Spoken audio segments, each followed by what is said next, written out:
Revival అంది మొట్టమొదటిగా బైబిల్లో మనం చూస్తే ఆది అపోస్తల కాలంలో ఆ మేడగదిలో మొట్టమొదట రివైవల్ స్టార్ట్ అయింది. అప్పుడు 3000 మంది చేర్చబడ్డం మాత్రం కాక ఇంకా అక్కడి నుంచి అద్భుతమైన రివైవల్స్తో దేవుడు తన కార్యాలు చేస్తూ వెళ్తూ వచ్చాడు. ఈ 20వ శతాబ్దంలో 1904, 1905లో వేల్స్, అదేవిధంగా జీసస్ ఫ్యామిలీ, వీళ్ళ యొక్క రివైవల్స్ చాలా అద్భుతంగా వచ్చాయి. అది అమెరికా, బ్రిటన్, చాలా దేశాల్లో అద్భుతమైన రివైవల్ జరిగింది. అదే సమయంలో 1970sలో విశాఖపట్నంలో ఒక అద్భుతమైన రివైవల్ జరిగింది. ఈ రివైవల్ జరిగినప్పుడు దాంట్లో నేను కూడా ఒక వ్యక్తిగా ఉండడం అంది నా అదృష్టమని, దేవుడు నాకు ఇచ్చిన ఒక గొప్ప బహుమతి అని నేను ఆనందపడుతూ ఉన్నాను. పూర్ణ చంద్రరావు గారని పాస్టర్ గారు, అదేవిధంగా జాకబ్ దాస్ గారు, జగ్గారావు గారు, కృపారావు గారు, అదేవిధంగా ప్రియులు, నేను జాన్ అంటుంటాను కానీ విక్టర్ ప్రభాకర్ గారు, మింది ఎఫ్రాయిం గారు, సో మేమందరూ కూడా సువార్తలో అప్పుడు వెళ్ళేవాళ్ళమే. నేను 1969లో ఇదే సంఘంలో మొట్టమొదటిగా రక్షించబడ్డాను. దేవుడు నా హృదయాన్ని తెరిచినప్పుడు నా పాపాన్ని ఒప్పుకొని పశ్చాత్తాపడి నా జీవితం ప్రభువుకు అప్పగించుకున్నాను. అక్కడి నుంచి 70 నుంచి వీరందరూతో కూడా నడుస్తూ నేను కూడా అనేక స్థలాల్లో సువార్త చేసేవాళ్ళవి. కానీ ఉద్యోగ రీతిగా ఎక్కువగా నేను పార్టిసిపేట్ చేయకుండా కొద్దిగా వెనుక ఉండేవాడిని కాబట్టి అంత ఇంట్రెస్ట్గా నేను చేసేవాడిని కాదు. కానీ 1982లో ఇదే సంఘంలో చాలామంది యవనస్తులు కూర్చుని ప్రార్థన చేస్తూ ఉన్నారు. దానికి విక్టర్ ప్రభాకర్ గారు సారథ్యం వహిస్తూ ఉన్నారు. ఆ సమయంలో నేను ఒక స్కూటర్ కొనుక్కున్న ఆశతో ఆయన అడిగాను, బ్రదర్ నాకు మీరు కొనిపెట్టగలరని. ఆయన తప్పకుండా చర్చికి రమ్మని చెప్పారు. నేను చర్చికి వచ్చాను. మొదటి రోజు ఆ రోడ్డు మీద తిరుగుతున్నాను, ప్రేయర్కి రాలేదు. కారణం ఏంటంటే ప్రేయర్కి వస్తే చాలా సమయం పడుతుంది, వస్తే వెంటనే చూసుకుందాం అని చెప్పి. కానీ బ్రదర్ రాలేదు ప్రేయర్ అయినంత వరకు కూడా. ఆ తర్వాత రెండో రోజు మళ్ళీ వచ్చాను. ఈసారి వెంటనే వెళ్ళిపోతాం బ్రదర్ అని చెప్పాడు ఆయన. మరి దైవ నిర్ణయం నాకు తెలియదు కానీ ఆయన మళ్ళీ రాలేదు. ఇటుపక్క తిరుగుతూ ఉన్నాను, వస్తే బాగుందని చెప్పి. ఆ పైనుంచి చాలామంది చూస్తున్నారు, వీడెవడో నిన్న వచ్చి తిరిగారు, వాళ్ళు కూడా తిరిగారు, బహుశా దొంగేమో అనుకుంటున్నారు. నాకు భయం వేసింది వాళ్ళందరూ చూస్తుంటే. ఈ లేని కొంచెం కాక అని చెప్పి నెమ్మది లోపలికి వచ్చి కూర్చున్నాను. దేవుడు నా విధంగా నన్ను తీసుకెళ్లారో నాకు తెలియదు కానీ ఆ లోపలికి వచ్చిన తర్వాత వీళ్ళందరూ ప్రార్థన చేస్తున్నారు. ఆఖరు నేను కూర్చున్నాను, నా దగ్గరికి వచ్చింది. కనుక రక్షించబడాను ఊదగా కాబట్టి నేను కూడా ఏదో ప్రార్థన చేద్దామని మొదలుపెట్టాను. అకస్మాత్తుగా ఒక పెద్ద వెలుగు వచ్చి నేను తాకడం. అప్పటి వరకు నేను చేసిన భయంకరమైన పాపం అంతా కూడా నేను ఒప్పుకొని ఏడ్చి, ఇంకా స్కూటర్ లేదు, ప్రభాకర్ గారు ఎవరు లేదు, తిన్న ఇంటికి పోయి 3 దినాలు దేవుని యొక్క సన్నిధిలో కన్నీరు కార్చడం, ఏడటం జరిగింది. ఆ 3 దినాల్లో ప్రభువుతో నేను ఒక ఒప్పందం చేసుకున్నాను. ప్రభువా, జీవిస్తే నీ కొరకే జీవిస్తాను, లేకపోతే ఈ లోకం నుంచి నేను నీ దగ్గరికి వచ్చేస్తాను. ప్రభువా, ఇక నేను నా కోసం జీవించును, ఈ శరీరం కోసం జీవించును, లోకస్తుల కోసం జీవించును, కేవలం నీ కోసమే జీవిస్తాను. ఆ తర్వాత 82-83 నుంచి మేము నెమ్మదిగా ఎక్కువగా సువార్త చేసేవాని. అప్పుడు ప్రభాకర్ మేము అందరికీ చాలా స్థలాలకు వెళ్ళేవాళ్ళవి.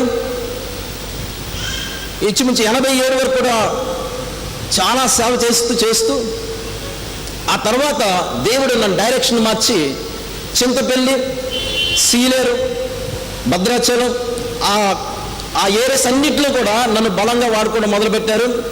అక్కడ కనుమరుగైపోయాను, విశాఖపట్నానికి సిటీస్ కనుమరుగైపోయాను. అప్పుడు మనోహర్ గారితో ఒక టీం వచ్చి ఆ టీం కూడా సీలేరుకి వచ్చి వాళ్ళు కూడా సువార్త చేస్తూ ఒక మాట చెప్పారు. ఒక ఆయన జేమ్స్ అని ఆయన ప్రవచనం చెప్తే, బ్రదర్ మీకు సిటీస్లో సువార్త లేదు, ఈ కొండల్లోనే నీకు సువార్త. నాకు బాధ అనిపించింది, ఇదేంటి కొండల్లో సువార్త ఏంటి, నేను సిటీలో వాడబడాలి, సిటీలో మంచి వాక్యం చెప్పాలి, అందరి ముందు వాక్యం చెప్పాలి, ఒక ఆశ నాకు వచ్చింది. కానీ దేవుడు కొండల్లో పెట్టారు, అందరికీ కనుమరుగైపోయాను చాలా సంవత్సరాలు. 92లో ప్రియులు కృపారావు గారు కండక్ట్ చేశారు దినకర్ గారి మీటింగ్స్కి. ఆ దినాల్లో మాకు మ్యూజిక్ అప్పచెప్పారు. ఆ మ్యూజిక్ చేస్తున్నప్పుడు ఆ జనాలందరినీ చూస్తున్నప్పుడు నాకు చాలా ఆసక్తి కలిగేది. ఇంతమంది జనాల్లో ఈ సేవకుడు వాడబడుతున్నాడు, ఇది సేవ అంటే ఎక్కడో కొండల్లో ఇట్లా ఉన్నాయి, అదే పెద్ద సేవ అని అనుకునేవాడిని. ఒకదైనా ప్రభు ఒక విషయాన్ని నా మనసులో పెట్టారు. ఈ 70,000 మంది లేక 80,000 మంది చూస్తున్నాం వీళ్ళందరి ముందు మంచి సేవకుడుగా కావాలని నువ్వు అనుకుంటున్నావు కదా, అది మంచిదా? లేకపోతే రేపు నేను పరలోకంలో కోట్ల మంది ముందు నిన్ను పిలిచి మళ్ళా మంచి దాసుడా అని నిన్ను ప్రశంసిస్తే అది మంచిదా? ఈ ప్రశ్న నా హృదయంలో ఎంతో బలం ఇచ్చింది, ఎంతో శక్తి ఇచ్చింది. నేను ప్రభు వద్దు ప్రభు అని నీ దగ్గరే ఆ బహుమతి పొందుకోవాలి. దేవుని నామానికి మహిమ కలుగును గాక. ఆ తర్వాత మరి నేను 77 డిసెంబర్ నెలలో నా పక్కనున్న నిరీక్షణరాన్ని వివాహం చేసుకొని జరిగింది. 82లో ఆమె నాతో పాటు కూడా మరి మారుమనసుతో సేవలో నాతో సహకరిస్తూ చాలా బలంగా మేము పరిచయం మొదలుపెట్టాం. ఆమె నన్ను ప్రోత్సాహపరిచేది. మంచి పాటలు రాస్తున్నాం కదా, మీ అందరూ తెలుసు, మేఘాలపై రాను యేసురాజునని. ఆది సంఘాన్ని జ్ఞాపకం చేసుకుంటూ పరిశుద్ధ సంగమా అని ఒక పాట నేను రాశాను. ప్రకాశించు నీవు పరవశించి పరిశుద్ధాత్మలో నీవు దేవునితో పరిచయం చేయి అన్నట్టు ఒక పాట రాశాను. ఆమె ఎందుకు మంచి పాటలు చేస్తున్నారు కదా, మీరు ఎందుకు రికార్డ్ చేయకూడదని. నేను చాలాసార్లు భయపడ్డాను, ఇంత రికార్డ్ నేను చేయగలనా, ఎందుకంటే ఇది 96లో జరిగిన సంఘటన. ఆ దినాలు ఇంచుమించు ఒక 50,000 ఉండాలి. మా దగ్గర అంతగా సొమ్ము లేదు, చాలా కష్టం.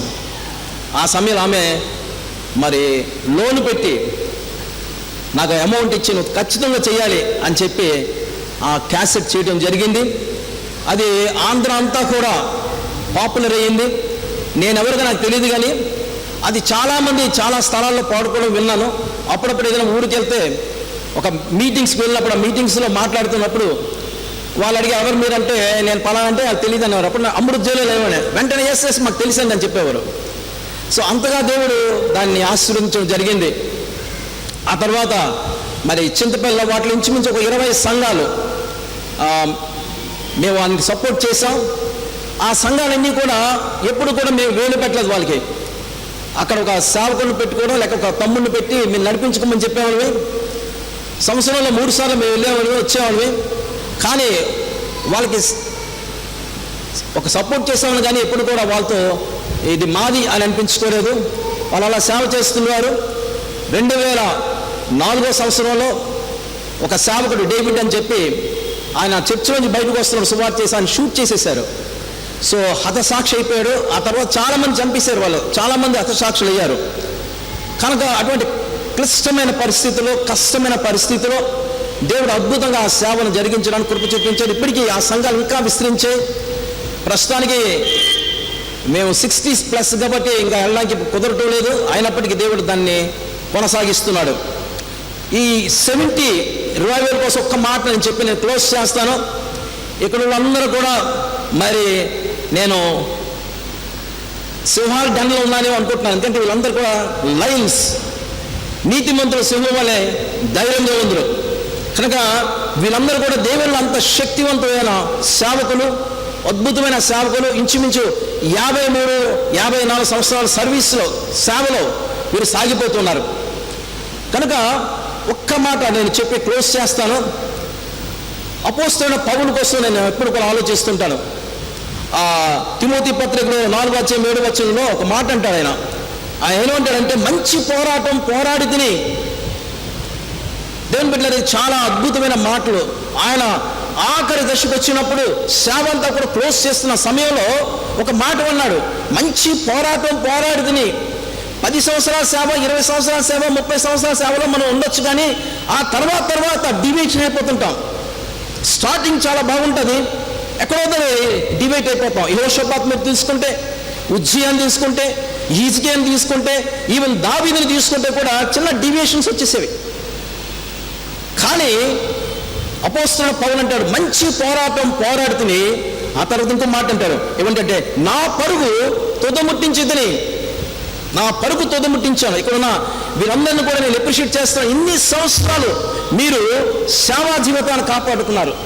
ఇదేనో దేవుని కోసం ఒక లెజెండ్స్గా మీరు ఉన్నారు. అనేక మందికి మీరు ఒక మార్గదర్శకులుగా ఉన్నారు.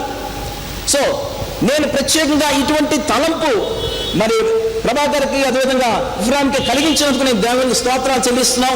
ఈ 1970s రివైవల్ ద్వారా ఇతను విశాఖపట్నంలో ప్రతి రివైవల్ కూడా జరిగింది. అందులో బట్టి నేను ఆనందిస్తున్నాను, సంతోషిస్తున్నాను. ఎందుకు గొప్పలు చెప్పట్లేదండి, ఇది నేను అనుభవించాను. 53 సంవత్సరాల నా యొక్క మారుమనసు అనుభవం ద్వారా వచ్చిన ఈ అనుభవం నేర్చుకున్న పాఠాలు అన్నీ. ఆఖరిలో ఒక మాట అన్నాడు ఆయన, విశ్వాసం కాపాడుకుంటేనే. ఇది చాలా ప్రాముఖ్యమైనది. ఇదేనో మిమ్మల్ని అందరం చూస్తున్నప్పుడు నాకు ఎంతో ఆనందంగా ఉంది. విశ్వాసం కాపాడుకున్నాం. ఇదేనో ఇక్కడ ఉన్నాం, ఒక దినం పరలోకంలో కూడా మనం ఆనందిస్తాం. ఆ దినం కూడా మనం విష్ చేసుకుంటాం. మన విశ్వాసం మనం కాపాడుకున్నాం. ఇక మీదట నా కొరకు ఒకటి ఉంచింది, అది ఎవరికి ఏమేమి నాకు తెలియదు, కానీ పౌలుకు మాత్రం అది నీతి కిరీటం అని రాసుకున్నాడు ఆయన.